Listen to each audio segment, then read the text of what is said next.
শ্রী নিমাই সন্ন্যাস করবেন এ কথা আর গোপন থাকল না। ভক্তগণের কাছে তাদের পত্নীরা শুনলেন, স্ত্রীলোকদের নিকট শুনলেন শচীমাতা। শ্রী বিষ্ণুপ্রিয়া পিত্রালয়ে ছিলেন, তিনিও সেখানে এ কথা শুনলেন। লোকে যে নিঠুরালি করে তাকে এ সংবাদ দিল তা কিন্তু নয়। নিমাই সন্ন্যাস করবেন অর্থাৎ সংসার ত্যাগ করবেন। নিমাইয়ের সংসার কেবল জননী ও ঘরণী নিয়ে। তার পিতা নেই, ভাই ভগ্নী নেই, পুত্র কন্যা নেই। নিমাই সন্ন্যাস করবেন তার অর্থ এই যে তিনি জননীকে ও নিজের পত্নীকে ত্যাগ করবেন। অতএব নিমাইয়ের সন্ন্যাসের সহিত প্রত্যক্ষ সম্বন্ধ কেবল ওই দুজনের। নিমাই সন্ন্যাস করলে ওই দুজনের যেরূপ সর্বনাশ হবে এরূপ আর কারও নয়। অতএব যদি কেউ তাকে গৃহে রাখতে পারেন তবে ওই দুজনে। কাজেই সকলে আকারে ইঙ্গিতে শচী ও বিষ্ণুপ্রিয়াকে বললেন যে তাদের প্রিয় বস্তুর গতিক ভালো নয়, এই বেলা তারা উপায় করুন। নিমাই প্রতিশ্রুত আছেন যে জননীর অনুমতি না নিয়ে কোথাও যাবেন না। সুতরাং শচীমাতা যখন এ সংবাদ শুনলেন তখন সেটা হেসে উড়িয়ে দিতেই পারতেন, কিন্তু তিনি পারলেন না। 16 বছরের পরম সুন্দর পিতৃমাতৃবৎসল স্নিগ্ধ সাধু ও পণ্ডিত পুত্র তাকে ফেলে যাওয়ায় তার একটি রোগের সৃষ্টি হয়েছিল, সেটি বায়ু রোগের মতো। নদীয়ার সন্ন্যাসী দেখলেই তার প্রাণ উড়ে যেত। সন্ন্যাসী দেখলেই ভাবতেন যে সে আগে বিশ্বরূপকে নিয়ে গিয়েছে, এখন নিমাইকে নিতে এসেছে। যদি কোনো সন্ন্যাসীর সাথে নিমাইয়ের একটু ঘনিষ্ঠতা দেখতেন, অমনি ঠাকুর ঘরে গমন করে হত্যা দিয়ে পড়তেন আর বলতেন, ঠাকুর তুমি দেখো আমি তোমাকে যথাসাধ্য সেবা করেছি, তুমি স্বামী ও পুত্র নিলে, আমি তোমার ও আমার নিমাইয়ের মুখের পানে চেয়ে সব সহ্য করে আছি। আমার নিমাইকে তুমি নিও না। তুমি এরূপ আশীর্বাদ করো যে নিমাই আমার 100 বছর বেঁচে সংসারে থেকে ঘর কন্যা করুক। শচী সংকীর্তন ভালোবাসেন না, তবে নিমাইয়ের ভয়ে কিছু বলতে পারেন না। সংকীর্তন আরম্ভ হলে পীড়ায় বসে যাতে শীঘ্র তা বন্ধ করে সকলে বাড়ি যান ও নিমাই ঘরে এসে শুতে পারে, তাই নানা মতো উপায় করেন। কখনো অদ্বৈত, কখনো নিতাই, কখনো নরহরি কি কখনো শ্রীবাসকে নিজের নিকটে ডেকে এনে বলেন, রাত্রি অধিক হয়েছে, নিমাইকে তোমরা শুতে পাঠিয়ে দাও। নিমাই যে জগৎ পূজ্য হয়েছেন, নিমাই যে কৃষ্ণ কথায় মত্ত থাকেন, নিমাই যে সাধু সঙ্গ করেন, এর কিছুই শচীমাতার ভালো লাগে না। পাড়ার মেয়েদের ডেকে বিষ্ণুপ্রিয়াকে ভুবন মোহিনী বেশে সাজিয়ে তাম্বুলের বাটা হাতে দিয়ে রজনীতে পুত্রের ঘরে পাঠিয়ে দেন। শচীদেবীর তখন সম্পদের সীমা নেই, আর সংসারের একমাত্র ও সম্পূর্ণ কর্ত্রী তিনি। নিমাইয়ের শয়নঘর সুসজ্জিত করে দিয়েছেন। উত্তম পালঙ্ক, শয্যা, বালিশ, মশারি প্রস্তুত করে শয়নঘর সুখের স্থান করেছেন। তার বধূকে সাজিয়ে বসিয়ে রেখেছেন, কিন্তু নিমাই আমার ধুলায় গড়াগড়ি দিচ্ছেন। এ তার ভালো লাগবে কেন? শুধু তাই নয়, নিমাই একবার ছিন্নমূল তরুণ ন্যায় মৃত্তিকায় পড়ছেন, আর শচীদেবী কেঁদে কেঁদে উঠে বলছেন, বাছার আমার, এইবার সব হাড় ভেঙে গেল।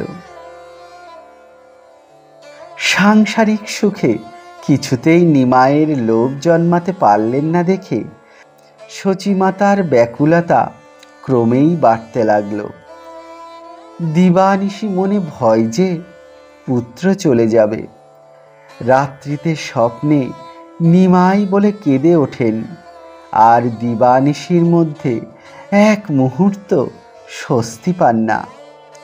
ভরসার মধ্যে নিমাইয়ের বাক্য, অর্থাৎ তিনি না বলে কোথাও যাবেন না। কিন্তু এ আশ্বাস বাক্যের শক্তি ক্রমেই হ্রাস হচ্ছিল। যদিও তিনি জানতেন যে নিমাই সত্যবাদী, নিমাইয়ের কথা পূর্বের সূর্য পশ্চিমে উদয় হলেও লঙ্ঘিত হওয়ার নয়। অথচ তিনি জানতেন যে তিনি নিমাইকে কখনো কোনো কথায় না বলতে পারবেন না।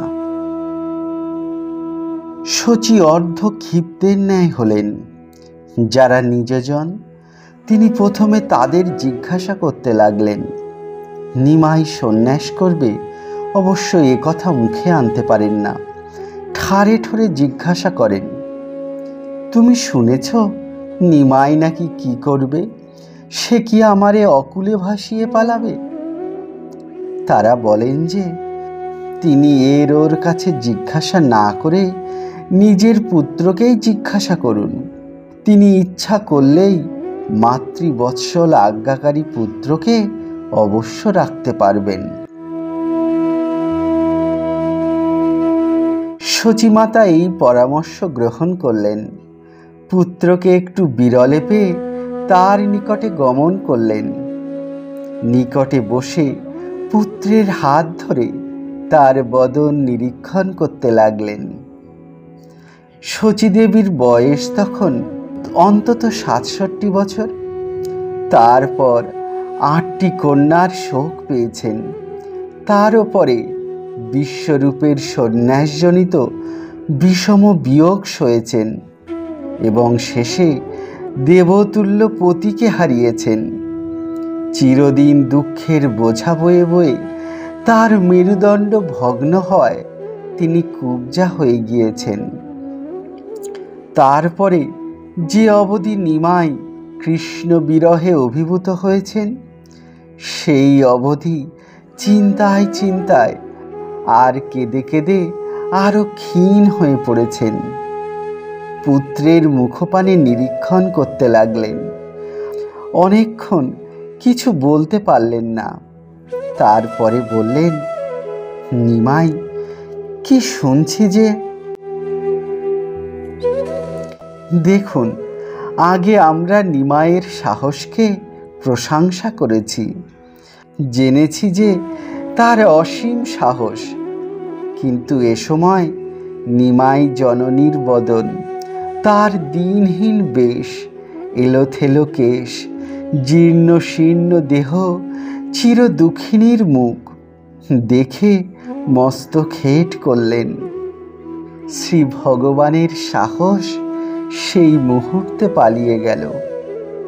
নিমাই এই অবস্থায় একটু নীরব থেকে ধীরে ধীরে বললেন, মা, তুমি জিজ্ঞাসা করে ভালোই করেছ। আমি ভাবছিলাম যে আমি তোমার নিকটে গিয়ে এ কথা উত্থাপন করব, কিন্তু কোন মুখে করব ভেবে অনেক চেষ্টা করেও পারিনি। মা, তুমি আমাকে যেরূপ লালন করেছ, জগতে এরূপ কোনো মাতা কোনো সন্তানকে করতে পারেনি। তোমার দুগ্ধে এ দেহ পালিত। আমার শৈশবে তুমি জননীর কার্য করেছিলে। আমি একটু বড় হলে প্রতিপালন করলে, পড়ালে, শোনালে, তখন পিতার কার্য করলে।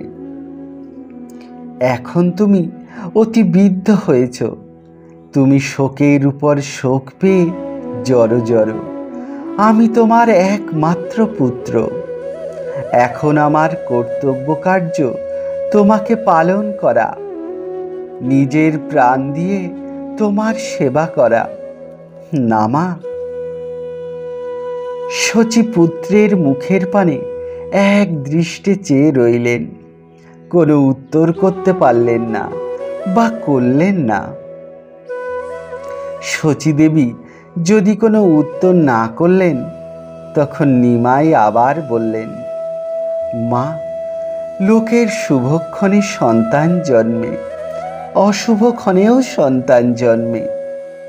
মা, আমি অশুভক্ষণে জন্মেছিলাম। লোকের অন্ধ, আতুর, খঞ্জ, অক্ষম পুত্র জন্মে থাকে। মা, আমি তোমার সেইরূপ বৃথা পুত্র।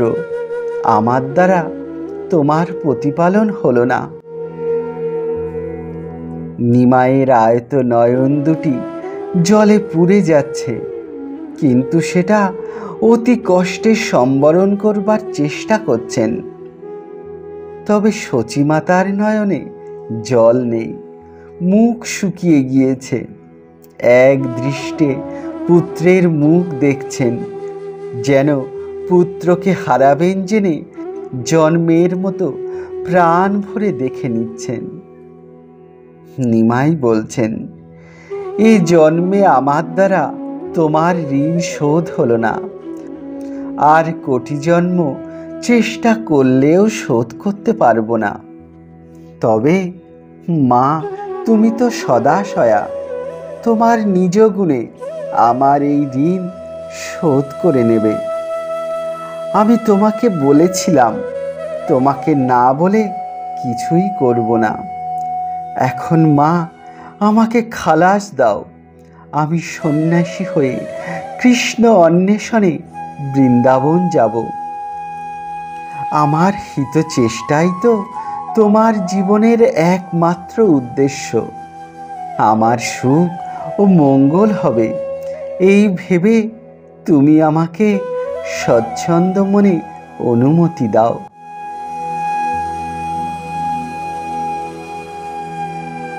শচী দেবী এ কথা শুনে মূর্ছিত কি জড়বৎ হতে পারতেন। কিন্তু ঘোর বিপদকাল বলেই হোক অথবা যে কারণেই হোক, তিনি এক প্রকার স্থির ও সজীব রইলেন। নিমাইয়ের কথার কোনো উত্তর দিতে পারলেন না, তবে অস্ফুট স্বরে পুত্রের পানে চেয়ে একটিমাত্র শব্দ উচ্চারণ করলেন, আর বিষ্ণুপ্রিয়া। নিমাই আবার মস্তক হেঁট করলেন, নিজেকে একটু সামলে নিয়ে বললেন, মা, তার তত দুঃখ হবে না। আমি যদি নিদয় হয়ে কি অন্যে আকৃষ্ট হয়ে তাকে ত্যাগ করতাম, তবে তার দুঃখ হতে পারত। যদি আমি নিজ সুখে বিভোর হয়ে তাকে ত্যাগ করতাম, তবে তার ক্ষোভের কারণ হতো। কি আমি মোটে জগতে না থাকতাম, তবে তার দুঃখ হতো। আমি তো থাকব, তবে একটু দূরে, তবে তার দুঃখ কেন হবে? আমি সাধু পথ অবলম্বন করছি, এতে তার ভালো, আমারও ভালো হবে। তাতে সে দুঃখ কেন পাবে? তার জন্য তুমি ভেবো না। আমার হয়ে সে তোমার সেবা করে সুখ পাবে, আর সমস্ত জীবগণ তার দুঃখ দেখে উপকৃত হবে, তাতেও তার সুখ হবে। আর তুমি তাকে ও সে তোমাকে আমার কথা স্মরণ করিয়ে দেবে। দুইজনে পরস্পরে ব্যথার ব্যথী আমার কথা বলে বড় সুখ পাবে। তবে মা, আমার এই নিবেদন, তাকে কৃষ্ণ নাম শিক্ষা দিও, এই আমার ভিক্ষা।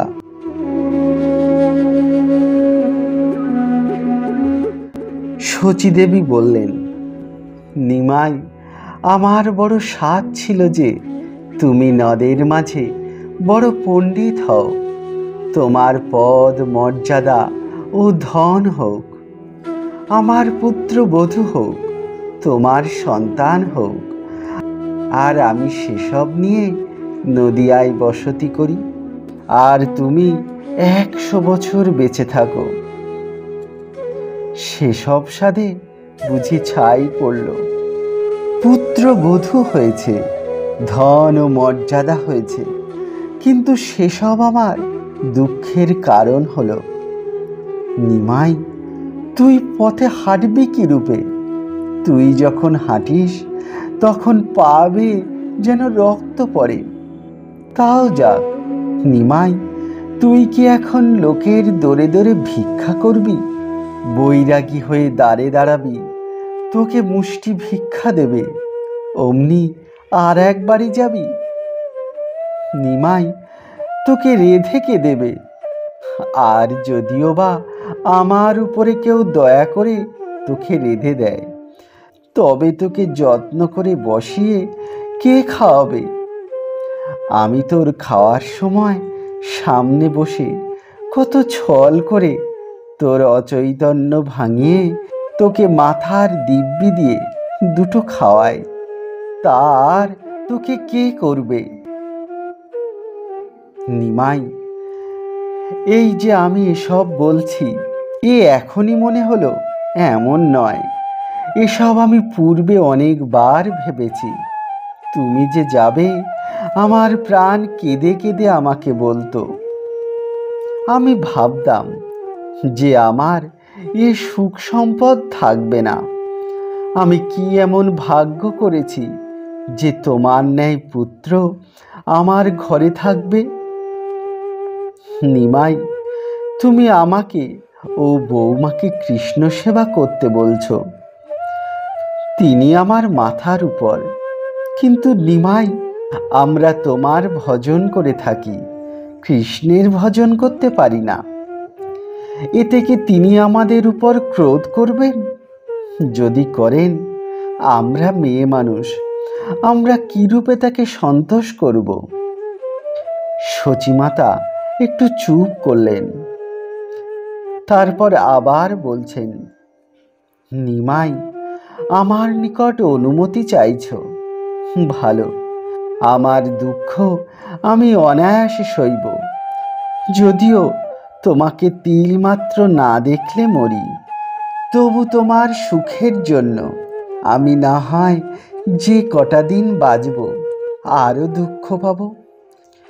কিন্তু পরের মেয়ে, আমার নিরাপরাধিনী বৌমাকে আমি কি বলে সান্ত্বনা দেব?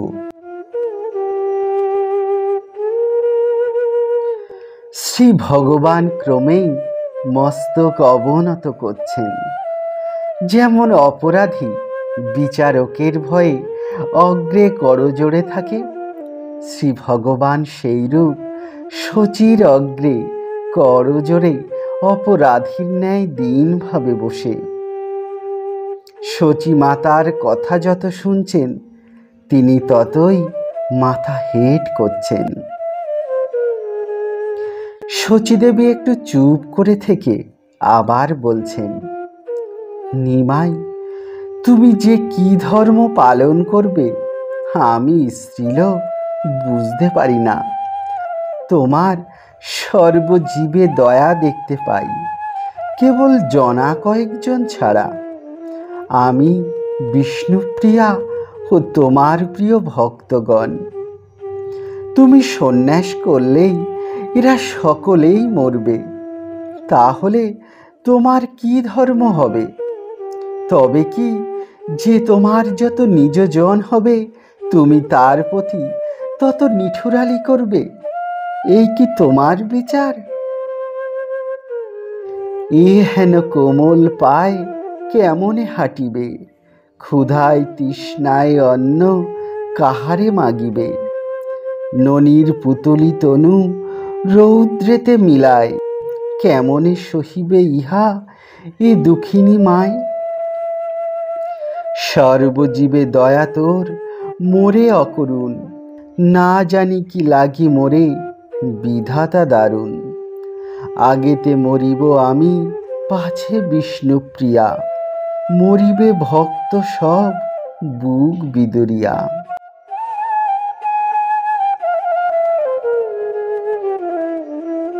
তখন করজোড় করে নিমাই বললেন, মা ক্ষমা দাও, তোমার কাতর ধ্বনি আমার হৃদয় বিদারণ করছে। তুমি যদি এরূপ মর্মাহত হও, মনসুখে বিদায় না দিলে আমি যাব না। শচীদেবী তখন বললেন, মনসুখে আমি তোমাকে সন্ন্যাস করব, তা আমি কি রূপে পারি? তবে তোমার যদি সুখ হয়, তবে আমি সব দুঃখ সইব। নিমাই, তুমি যখন কথা বললে যে তোমার মঙ্গল হবে, তখন আমি বাধা দেব না। তুমি আমার নিকট অপরাধী বলছো, ও কথা আর বলো না। ও কথা মাকে বললে মা কষ্ট পায়। আমি তোমাকে সরলভাবে অনুমতি দিলাম, তবে মনসুখে অনুমতি দেওয়ার ক্ষমতা আমার নেই। যেহেতু আমি মা, ও তোমা বই আমার আর কেউ নেই।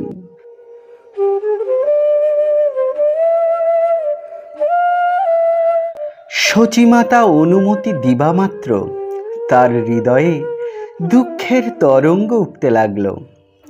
তা যথাসাধ্য নিবারণ করে বললেন, একটি কথা আমি বলি, দেখো দেখি তোমার মনে ধরে কিনা। এত অল্প বয়স, সন্ন্যাসের সময় নয়। কিছুকাল পরে গেলে কি হয় না? বাড়িতে ভক্তগণ আছেন, তাদের নিয়ে এখন সংকীর্তন করো, তারপরে যেও। নিমাই বললেন, মা আমি নদিয়ার এই সম্পত্তি ছেড়ে তোমার মতো জননীকে অকুলে ভাসিয়ে যাব, এ কি আমি সবশে থাকলে পারি? আমি সবশে নেই। বিয়োগ আর সংযোগ শ্রী ভগবান করেন, আমরা তার ইচ্ছাধীন। আমাদের একমাত্র কর্তব্য তাকে ভজনা করা। সংসারে লিপ্ত হয়ে আমরা তার চরণ হতে বঞ্চিত হই। শ্রীকৃষ্ণ ভজন করে আবার তার চরণ পাই। তুমি তো দিবানিশি আমার মঙ্গল কামনা করে থাকো। মা আমি সত্য বলছি যে সংসার ত্যাগ করে গমন করলেই আমার মঙ্গল হবে। আমার মঙ্গল হলে তোমারও মঙ্গল হবে। শ্রীকৃষ্ণের হাতে আমাকে সঁপে দিলে তুমি তাকে পাবে, তোমার নিমাইকেও পাবে। আর যদি তা না করো, পরিশেষে তাকেও হারাবে, তোমার নিমাইকেও হারাবে। তাই মা বলছি, তুমি মনসুখে বিদায় দাও, যেন আমি মনের সুখে সুখের বৃন্দাবনে গিয়ে সুখময় শ্রীকৃষ্ণকে দর্শন করতে পারি। এই কথা বলতেই নিমাই বিহ্বল হলেন। বললেন, মা তুমি তো আমার মনোবেদনা সমুদয় জানো। কৃষ্ণ বিরহে আমার নয়ন শ্রাবণের মেঘের মতো হয়েছে। দিবানিশি আমার হৃদয় পুড়ছে। আমার সে অগ্নি শ্রীকৃষ্ণ ভিন্ন আর কেউ নিভাতে পারবে না। বৃন্দাবনে গিয়ে শ্রীকৃষ্ণকে দর্শন করে আমার প্রাণ জুড়াবো। কিন্তু তোমার কথা মনে হওয়ায় এই সংকল্প করি যে তোমাদের বুকে শেল আঘাত করে যাব না, কিন্তু এই ইচ্ছা মাত্র। নিমাই নীরব হলেন। শচীমাতা দেখেন নিমাইয়ের চক্ষু স্থির হয়েছে। অমনি ব্যস্ত হয়ে তাকে কোলে করলেন। নিমাই নিমাই বলে কর্ণে কাতর স্বরে চিৎকার করতে লাগলেন। অনেকে দৌড়ে আসলো, নিমাইয়ের চোখে জলের ছাটি মারতে লাগলেন। তারপরে ধীরে ধীরে তার নিঃশ্বাস পড়ল। একটু পরে তিনি নয়ন মেললেন। শচীদেবী বুঝলেন যে পুত্রকে আর তিনি রাখতে পারবেন না। তারপরে শচীদেবী ধীরে ধীরে বললেন, নিমাই, আমি শুনেছি যারা সন্ন্যাসী হয় তারা পিতাকে পিতা, মাতাকে মা বলে ডাকে না। তুমি সন্ন্যাসী হলে তুমি আর আমাকে মা বলবে না, তাই কি? প্রভু দেখলেন জননী পাগল হয়েছেন, বুঝবার অবস্থা তার নেই। ফলকথা, এ পর্যন্ত শচীদেবী যে কি শক্তিতে এরূপ স্থির হয়ে কথা বলছিলেন তা বুদ্ধির অগম্য। অতি বৃদ্ধা, শোকাকুলা, তাতে স্ত্রীলোক। শ্রী ভগবান শচীর ঘাড়ে যে বোঝা চাপালেন তা তিনি সহ্য করতে পারছেন না। পাগলের মতো দুই একটা অর্থশূন্য কথা বলতে লাগলেন।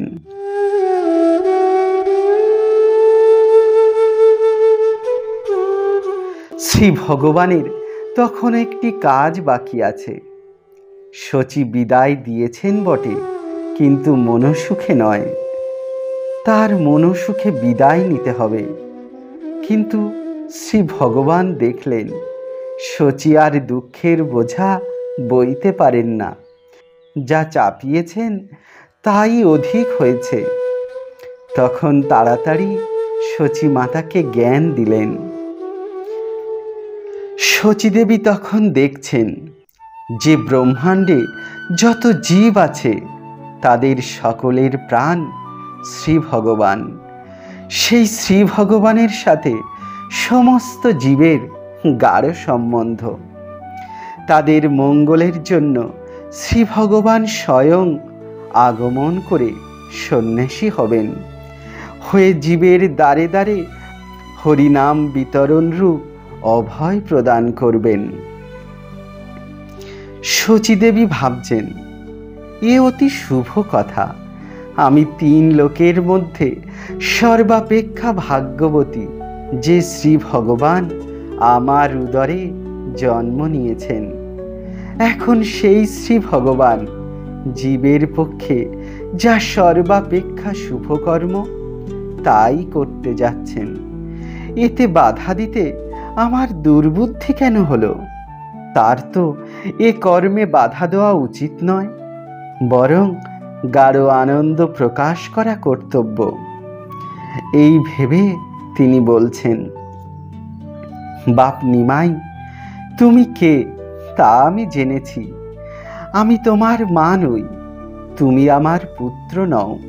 তুমি সকল জীবের মা ও বাপ।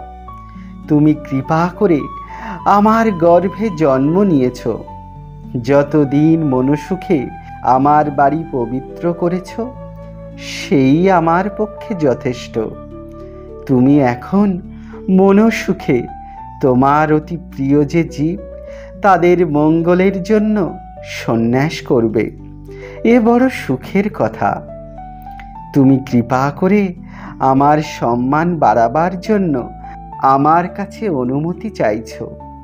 আমি মনসুখে অনুমতি দিলাম, তুমি স্বচ্ছন্দে সন্ন্যাস করো।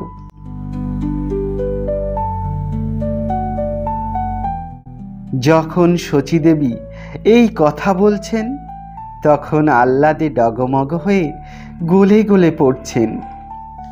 এই কথা বলা যখন সাঙ্গ হলো তখন শচীর জ্ঞান অন্তর্হিত হলো। জ্ঞান অন্তর্হিত হলে তিনি ভাবছেন, আমি কি বললাম? আমি কি নিমাইকে বিদায় দিয়ে পথের ভিখারি করলাম? শচীদেবী তখন কেবল নিমাই নিমাই বলে ধুলাই গড়াগড়ি দিতে লাগলেন। শ্রী গৌরাঙ্গ অমনি ব্যস্ত হয়ে জননীকে উঠালেন, নিজের অঙ্গে হেলান দিয়ে বসালেন। বললেন, মা, সত্যি কি পাগল হলে? ও কি তুমি অনুমতি দিয়েছ? শ্রীকৃষ্ণচন্দ্র তোমার জিহ্বায় বসে অনুমতি করেছেন। মা, কেন কাঁদছ? আমি কি তোমাকে ত্যাগ করছি? এ যে পরমার্থ ত্যাগ। তো ত্যাগ নয়, চিরমিলন। আমি যে নিমাই তাই আছি, আর তুমি আমার যে মা তাই আছো। আমি তোমার পুত্র, তুমি আমার মা। এ সম্পর্ক কোনো কালে যাওয়ার নয়। তুমি যেমন আমার কথা দিবানিশি ভাববে, আমিও তেমনি তোমার কথা তিল মাত্র ভুলতে পারবো না। না হয় কিছুকাল দেখা দেখি হবে না, তাতে কি?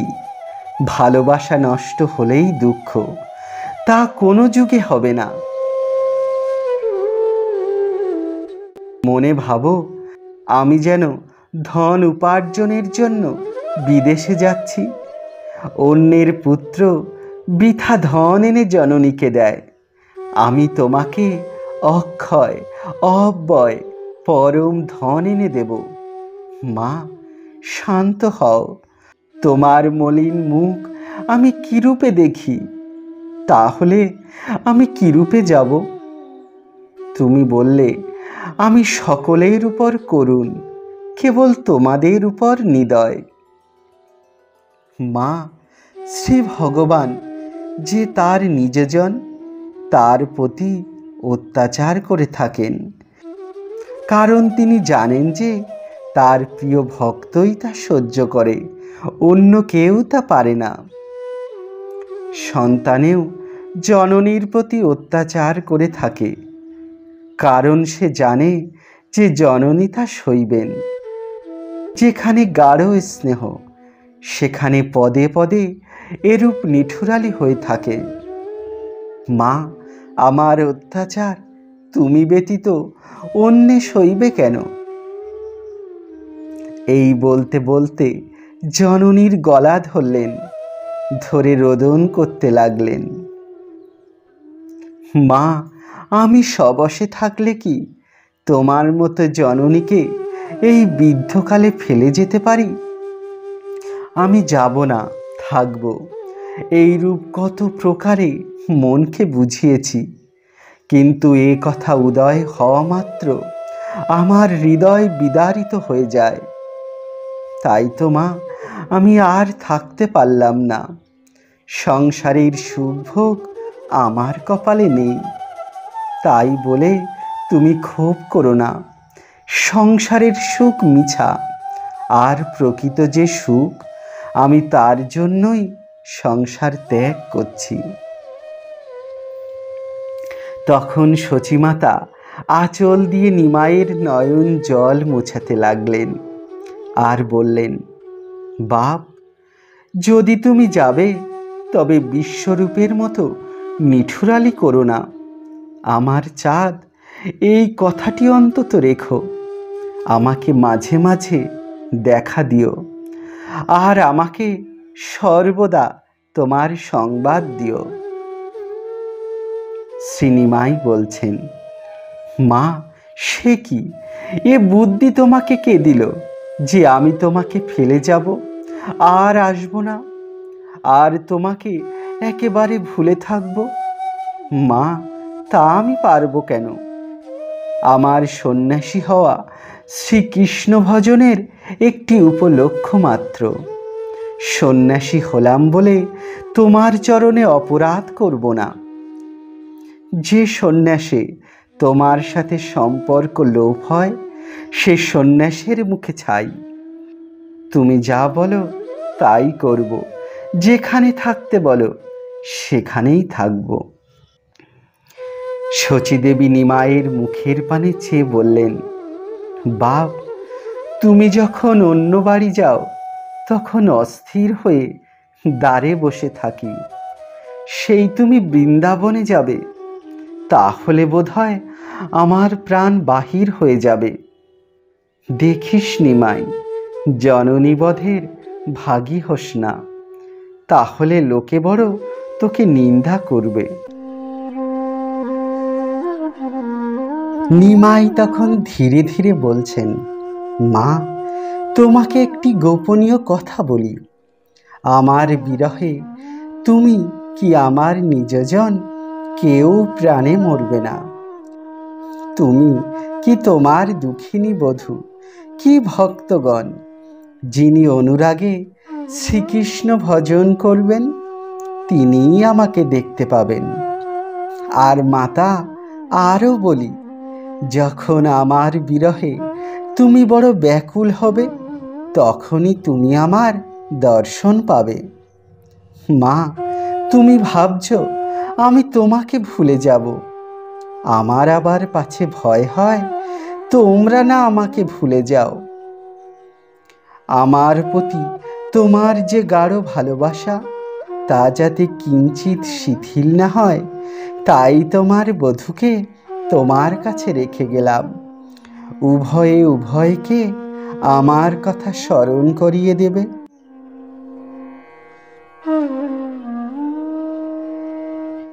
সচিমাতা চিরদিনই রন্ধনপটু। যা পুত্র ভালোবাসে তাই সংগ্রহ করেন, মনসুখে তাই উদ্যম করে রন্ধন করেন, আর প্রাণ ভরে তা বসে পুত্রকে খাওয়ান। এই তার সুখের সীমা। এর অধিক সুখ তিনি হৃদয়ে ধারণা করতে পারেন না। শচী দেবীর এখন সেই কথা মনে পড়ল। বলছেন, নিমাই, তুমি কি ভালোবাসো তা আমি যেরূপ জানি জগতে আর কেউ সেরূপ জানে না। তোমারও আমার রন্ধন ভিন্ন, আর কারো রন্ধন ভালো লাগে না। নিমাই, আমি এখন সেই কথা ভাবছি। তোমার পেট ভরবে না, আর শরীরও কাহিল হয়ে পড়বে। তখন শ্রী নিমাই বলছেন, মা, তুমি এ কথা ভেবো না যে আমি তোমার ঘর ছেড়ে যাচ্ছি। তুমি যে রূপ করো সেই রূপ প্রত্যহ করো। আমার জন্য আমার প্রিয় বস্তু সংগ্রহ করে রন্ধন করে আমি যে স্থানে বসে ভোজন করি সেখানে তুমি এখন যে রূপ বসে আমাকে ভোজন করাও, তোমার যেদিন ইচ্ছা হয় সেই রূপ করো। আমি তাই ভোজন করে প্রাণ রক্ষা করব। আমি যে ভোজন করলাম এর প্রত্যয়ের জন্য তোমাকে মাঝে মাঝে প্রত্যক্ষ দর্শন দেব। সে সুখ তোমার এখন আমাকে নয়নের উপরে বসিয়ে যে সুখ পাও তা অপেক্ষা অনন্ত গুণ অধিক হবে। আরও বলি মা, তুমি বললে যে তোমার স্বাদ যে নবদ্বীপে থেকে আমি ঘরকন্যা করি, তাই তোমার সুখের জন্য আমি আরও কিছুকাল যাওয়া স্থগিত রেখে নদিয়ায় গৃহস্থলী করব।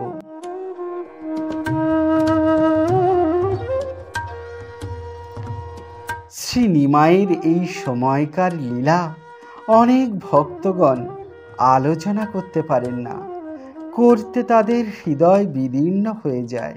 সুধী শ্রোতাগণ, নিমাইয়ের সন্ন্যাস বিষয়ে কিছু প্রসঙ্গ আলোচনা করা একান্ত প্রয়োজন। শ্রী সচিমাতা পুত্রকে অনুরোধ করেছিলেন যে নিমাই এখন গৃহত্যাগ না করে আমার মৃত্যুর পরে করলে ভালো হয়। এইরূপ কথা কিছুদিন পরে নিমাইকে কেশব ভারতীয় বলেছিলেন, আর অদ্যাবধি অনেক লোক বলে থাকেন।